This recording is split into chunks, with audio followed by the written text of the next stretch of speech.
সময়ত বিয়া নাপাতিলে সমাজখনে কি ক'ব এইটো ভাবি কেতিয়াও বিয়া পতাৰ সিদ্ধান্ত নল'ব। বিয়াৰ বাবে উপযুক্ত বয়সৰ কথা নাভাবি আপোনাৰ বাবে উপযুক্ত সংগী কোন হ'ব সেয়া ভাবক।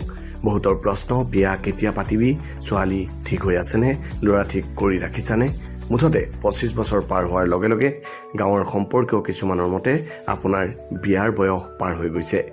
পৰিয়ালৰ হেঁচাত, আত্মীয়ৰ হেঁচাত বিয়াখন বাৰু আপুনি পাতিলেই। যদি আপোনাৰ জীৱন সংগীজনক বিচৰা সুখখিনি আপুনি দিব নোৱাৰে, তেন্তে তেওঁ আপোনাৰ পৰা নোপোৱা সুখখিনি যদি আনৰ ওচৰত বিচাৰে, অশান্তি নহ'ব জানো? বহুতে ক'ব, বয়স হৈ আহিছে, সোনকালে বিয়াখন পাত, নহ'লে পিছত ছোৱালী বা ল'ৰা নাপাবি। বহুতে আলোচনা কৰিব কিবা কিবি। কাৰো কথাত মন নিদি নিজৰ মতে সকলো কৰক। উপযুক্ত বয়সত বিয়া পাতিলে মানুহ সুখী হয়। আপোনাৰ বাবে উপযুক্ত সময় কি আৰু উপযুক্ত সংগী কোন সেয়া বিচাৰ কৰক। উপযুক্ত সময় আৰু উপযুক্ত সংগীয়েহে জীৱনত সুখ দিব।